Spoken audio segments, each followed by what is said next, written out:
Hi friends, welcome to my YouTube channel. I hope ಎಲ್ಲರೂ ಚೆನ್ನಾಗಿದ್ದಾರೆ ಅಂದ್ಕೊಂಡಿದ್ದೀನಿ. ನಾನು ಚೆನ್ನಾಗಿದ್ದೀನಿ. ಇವತ್ತೊಂದು ರೈಸ್ನ ಹಾಕ್ಬಿಟ್ಟು ನೋಡಿ, ರೈಸ್ನ ಹಾಕ್ಕೊಂಡು ಸ್ವಲ್ಪ ಉಪ್ಪು ಹಾಕ್ತಾಯಿದ್ದೀನಿ. ಮುದ್ದೆ ಮಾಡೋದನ್ನು ತೋರಿಸ್ತೀನಿ. ಸ್ವಲ್ಪ ತುಪ್ಪನ ಹಾಕ್ಕೊಳ್ಳೋಣ. ಇದು ಚೆನ್ನಾಗಿ ಕುದಿಬೇಕು ಫ್ರೆಂಡ್ಸ್. 1 ಸ್ಪೂನಷ್ಟು ತುಪ್ಪ ಹಾಕ್ಕೊಂಡು ನೀರು ಚೆನ್ನಾಗಿ ಕುದಿಬೇಕು. ಅನ್ನನೂ ಚೆನ್ನಾಗಿ ಬೇಯಬೇಕು. ಬೆಂದಿದೆ, ಇವಾಗ ಉಪ್ಪು ಬಂತು. ನಾನು ಹಸಿಟ್ಟನ್ನ ಹಾಕ್ಕೊಳ್ತಾಯಿದ್ದೀನಿ. ಇದು ನಮ್ಮ ಅಕ್ಕ ಮಾಡ್ತಿರೋದು, ನಾನು ವೀಡಿಯೋ ಮಾಡ್ತಾಯಿದ್ದೀನಿ.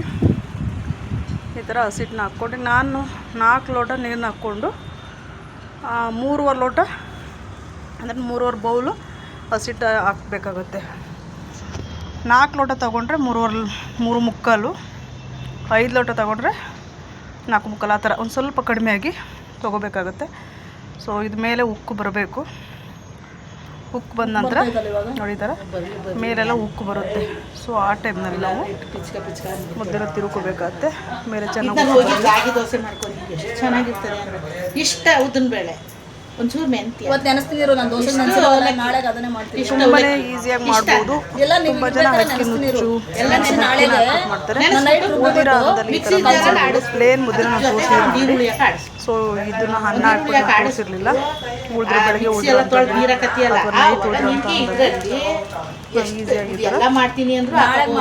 ತುಂಬ ಜನ ಮುದ್ದೆ ಬರಲ್ಲ ಅಂತಾರೆ.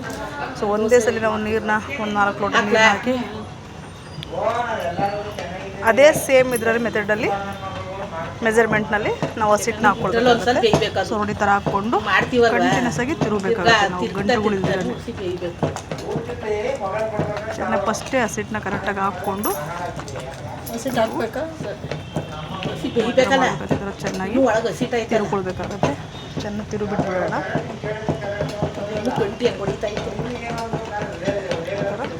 ಚೆನ್ನಾಗಿ ತಿರುವಿ ಬೇಯಲಿಕ್ಕೆ ಬಿಟ್ಬಿಡ್ಬೇಕು. ಮತ್ತು ಸ್ವಲ್ಪ ಹಸಿಟ್ಟನ್ನ ಹಾಕ್ಕೊಳ್ತೀನಿ. ನಾವೀಗ ಈ ಥರ ಹಸಿಟ್ಟನ್ನು ಹಾಕ್ಕೊಂಡು ಚೆನ್ನಾಗಿ ತಿರುಗಿಬಿಟ್ಟು ಜೋರು ಉರಿನಲ್ಲೇ ಬೇಯಿಸ್ಕೊಳ್ಬೇಕಾಗತ್ತೆ ಈ ಹಸಿಟ್ಟನ್ನು. ಈ ಥರ ಬೇಯಲಿಕ್ಕೆ ಸ್ವಲ್ಪ ಟೈಮ್ ಬಿಟ್ಕೊಂಡು ಅದ್ರ ಘಮ ಬರುತ್ತೆ ಫ್ರೆಂಡ್ಸ್, ಗೊತ್ತಾಗುತ್ತೆ. ಇವಾಗ ಕೆಳಗಡೆ ಇಟ್ಕೊಂಡು ಮತ್ತೆ ನಾದ್ಕೊಳ್ಬೇಕಾಗತ್ತೆ.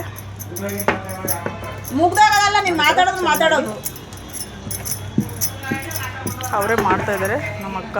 ಸೊ ಮಾಡಿರಲಿಲ್ಲ ಅಂತ ಹೇಳ್ಬಿಟ್ಟು ನಿಮಗೆ ತೋರಿಸ್ತಾ ಇದ್ದೀನಿ. ಎಷ್ಟೋ ಜನ ಅನ್ನ ಹಾಕ್ಕೊಂಡೇ ಮಾಡ್ಕೊಂಡು ತಿನ್ನೋದು. ಈ ಕಡೆಗೆಲ್ಲ ಪ್ಲೇನ್ ಮುದ್ದೆ ತಿಂತಾರೆ. ಇಲ್ಲೆಲ್ಲ ಅಕ್ಕಿ ಹಾಕ್ಕೊಂಡು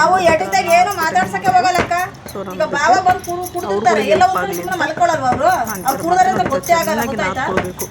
ಗಂಟಿಲ್ದಿರೋ ಥರನೇ ಈ ಥರ ಕೆಳಗಡೆ ಇಟ್ಕೊಂಡು ನಾದ್ಕೊಂಡು ಮತ್ತೆ ಬೇಯಲಿಕ್ಕೆ ನಾವು ಸ್ಟವ್ ಮೇಲೆ ಇಡಬೇಕಾಗುತ್ತೆ. ಸ್ಟವ್ ಮೇಲೆ ನಾವು ಈ ಥರ ನಾದ್ಕೊಳ್ಳೋಕ್ಕಾಗಲ್ಲ. ಸೊ ಕೆಳಗಡೆ ಬಟ್ಟೆನ ಇದು ಮಾಡಿಕೊಂಡು ಚೆನ್ನಾಗಿ ನಾದ್ಕೊಳ್ಬೇಕಾಗುತ್ತೆ.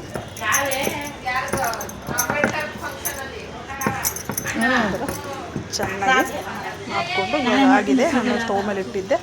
ಇವಾಗ ಆ ಥರ ಕೈನ ನಾನು ಇದು ಮಾಡಿದ್ದೆ ಏನಕ್ಕೆ ಅಂದರೆ ಅದ್ರ ಘಮ ಬರ್ತಾ ಇರುತ್ತೆ. ಸೊ ಆವಾಗ ನಮಗೆ ಗೊತ್ತಾಗುತ್ತೆ. ಓಕೆನಾ? ಈ ಥರ ಚೆನ್ನಾಗಿ ಹಾಕ್ಕೊಳ್ಳೋಣ.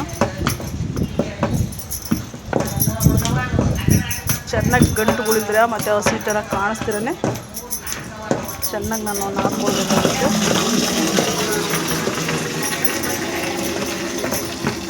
ಹೌದಾ? ಚೆನ್ನಾಗಿ ಹಾಕ್ಕೊಳ್ಳಿ. ಹಂಗೆ ಒಳಗಿರ್ತಾರೆ.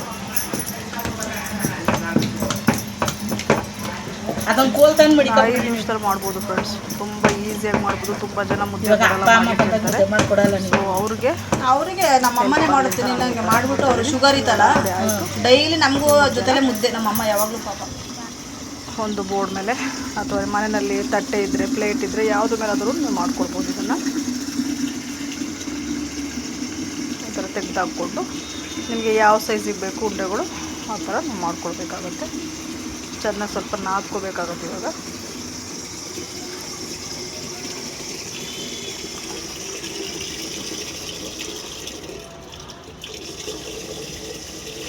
ಈ ಥರ ಹಾಕ್ಕೊಂಡು ಚೆನ್ನಾಗಿ ನಾದ್ಕೊಂಡು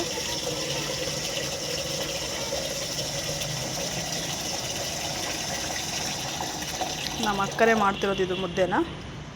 ಸೊ ಅವ್ರು ಮಾಡ್ತೀನಿ ಅಂತ ಹೇಳಿದ್ರು, ಮನೆಗೆ ಬಂದಿದ್ರಲ್ಲ ಆಗ. ಸೊ ನಾನು ಅವ್ರ ಕೈ ಮಾಡಿಸ್ತಾಯಿದ್ದೀನಿ. ಈ ಥರ ಚೆನ್ನಾಗಿ ಮಾಡ್ಕೊಂಡು ಈ ಥರ ಚಿಕ್ಕ ಚಿಕ್ಕ ಉಂಡೆಗಳು, ಇಲ್ಲ ನೀವು ದಪ್ಪ ಬೇಗ ಸೈಜ್ ಯಾವ ಥರ ಬೇಕು ಆ ಥರ ಮಾಡಿಕೊಂಡ್ರೆ ಮುದ್ದೆ ರೆಡಿ ಫ್ರೆಂಡ್ಸ್. ಈ ವಿಡಿಯೋ ನಿಮಗೆ ಖಂಡಿತ ಇಷ್ಟ ಆಗಿದೆ ಅಂದ್ಕೊತೀರಿ. ಫಸ್ಟ್ ಟೈಮ್ ಯಾರಾದರೂ ನನ್ನ ಚಾನಲ್ ನೋಡ್ತೀರಿ ದಯವಿಟ್ಟು ಲೈಕ್ ಮಾಡಿ, ಶೇರ್ ಮಾಡಿ, ಸಬ್ಸ್ಕ್ರೈಬ್ ಮಾಡ್ಕೊಳ್ಳಿ. ಟಾಟಾ, ಬಾಯ್ ಬಾಯ್, ಟೇಕ್ ಕೇರ್.